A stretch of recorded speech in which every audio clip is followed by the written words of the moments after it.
सौरभ कुमार, आप ही से, क्योंकि जब से ये तस्वीरें सामने आई हैं सार्वजनिक कार्यक्रम की जिसमें ज्वाइनिंग लेटर या अपॉइंटमेंट लेटर मुख्यमंत्री नीतीश कुमार देते हुए महिला डॉक्टर का नकाब नीचे खींचने की तस्वीरें हैं, उसके बाद से तमाम इस पर सियासी बवाल मचा हुआ है। फिलहाल आपसे अपडेट हम चाहेंगे इस मामले में अब तक जो भी हुआ है, क्योंकि ये भी इस तरह से बातें सामने आ रही हैं कि महिला डॉक्टर अब ज्वाइन नहीं करना चाह रही हैं, आहत वो बताई जा रही हैं, जैसा कि उनके परिवार का बयान सामने आया है। तो अभी तक जो भी डेवलपमेंट्स हुए हैं, एक पहले आप वो बता दें।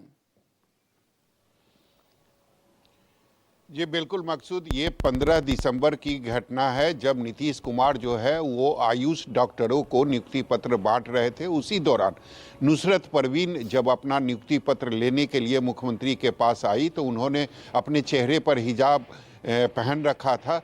तो जब नियुक्ति पत्र देने के पहले नीतीश कुमार ने कहा कि ये क्या है, ये हटाओ, और उसके बाद वो कुछ समझ पाती। इससे पहले ही नीतीश कुमार ने खुद ही उनका जो नुसरत परवीन का जो हिजाब था वो अपने हाथों से हटा दिया, और वहाँ जो मौजूद नेता थे मंच पर और जो अधिकारी थे वो हंसने लगे। हालांकि उनके पीछे में यानी नीतीश कुमार के ठीक बगल में डिप्टी सीएम सम्राट चौधरी थे। उन्होंने पीछे से मुख्यमंत्री को रोकने की कोशिश की, लेकिन जब तक वो रोक पाते तब तक मुख्यमंत्री ने अपने हाथों से नुसरत परवीन की जो हिजाब था वो हटा दिया था। निश्चित तौर पर इसके बाद नुसरत परवीन जब अपने घर गई तो उन्होंने अपने भाई को इस पूरी घटना की जानकारी दी, और उसके बाद कहा कि अब मुझे नहीं लगता है कि मुझे नौकरी ज्वाइन करनी चाहिए, क्योंकि मेरा काफ़ी अपमान हुआ है। मैं मानती हूँ कि मुख्यमंत्री नीतीश कुमार का इंटेंशन जो है वो गलत नहीं था, लेकिन वहाँ तमाम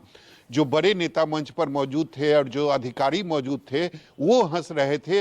ये मुझे काफ़ी बुरा लगा और मुझे काफ़ी दुख हुआ। तो निश्चित रूप से एक ट्रोमा में इस वक्त नुसरत परवीन है। हालांकि 20 दिसंबर वो आखिरी तारीख है जिस दिन नुसरत परवीन को नौकरी ज्वाइन करनी है।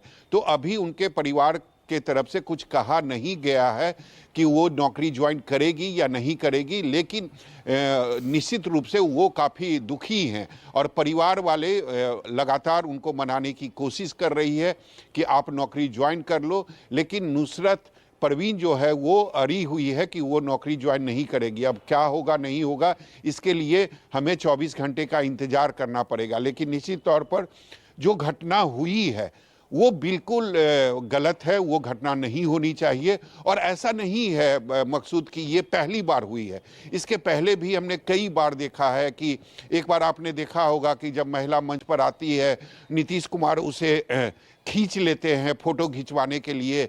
आपने देखा होगा कि किस तरीके से राष्ट्रीय गान हो रहा था, उस वक्त नीतीश कुमार एक तरीके से कहे तो ताली बजाने लगते हैं, हंसने लगते हैं, इधर उधर टहलने लगते हैं। आपने देखा होगा कि कई बार जब बिहार दौरे पर प्रधानमंत्री पहुंचे थे तो नीतीश कुमार ने प्रधानमंत्री का पैर छुआ था। आपने देखा होगा कि पूर्व केंद्रीय मंत्री चाहे रविशंकर प्रसाद हो या ललन सिंह हो, उनके भी पैर नीतीश कुमार ने छुए हैं। तो निश्चित रूप से उनके स्वास्थ्य को लेकर कहीं न कहीं सवाल जरूर खड़े होते हैं। और इसके पहले भी चुनाव से पहले भी हमने देखा कि कई बार जो चाहे विपक्ष के नेता हो उन्होंने कई बार नीतीश कुमार के स्वास्थ्य को लेकर और उनके आयु को लेकर कई बार सवाल खड़े किए हैं।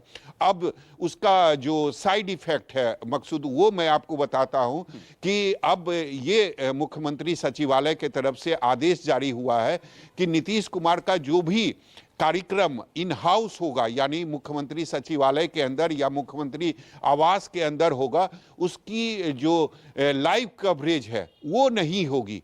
हालांकि पहले से ही जो चैनल थे या एजेंसी थी उनकी जो मौजूदगी नहीं होती थी, उनको आदेश नहीं था कि वो मुख्यमंत्री के किसी भी इन हाउस कार्यक्रम में शामिल हों। केवल पीआरडीए के जो कैमरामैन होते थे वो वहाँ मौजूद होते थे और उनकी तरफ से ही लाइव कवरेज किया जाता था। लेकिन अब ये आदेश जारी हुआ है कि लाइव कवरेज जो है मुख्यमंत्री के कार्यक्रम का नहीं होगा। पहले वीडियोग्राफी होगी, उसके बाद एडिट करके कुछ जो वीडियो है वो जारी किया जाएगा। और दूसरा उनकी सुरक्षा काफ़ी बढ़ा दी गई है। मुख्यमंत्री नीतीश कुमार की जो सुरक्षा है वो काफ़ी बढ़ा दी गई है, क्योंकि पाकिस्तान के डॉन के तरफ से एक धमकी नीतीश कुमार को आया था, तो हालांकि उसकी भी जांच हो रही है कि वो ईमेल कहां से आया है, वो धमकी कहां से आया है, ये जो शख्स है वो कौन है, उसकी पहुंच कहां तक है। और उसके बाद बिहार में मुख्यमंत्री नीतीश कुमार की जो सुरक्षा है वो काफ़ी बढ़ा दी गई है। लेकिन निश्चित तौर पर यह कोई पहली घटना नहीं है, इसके पहले भी कई बार मुख्यमंत्री के तरफ से ऐसी घटना की गई है जिसकी काफ़ी निंदा भी हुई है। और ये घटना के बावजूद, ये घटना के बाद भी उनकी निंदा पूरे देश भर में हो रही है। और नुसरत परवीन की अगर बात करें तो निश्चित तौर पर उन्हें काफ़ी दुख हुआ है और वो काफ़ी परेशान भी है। अभी तक वो ये फैसला नहीं ले पाई है कि उनको नौकरी ज्वाइन करना है या नहीं करना है। बहुत शुक्रिया सौरभ।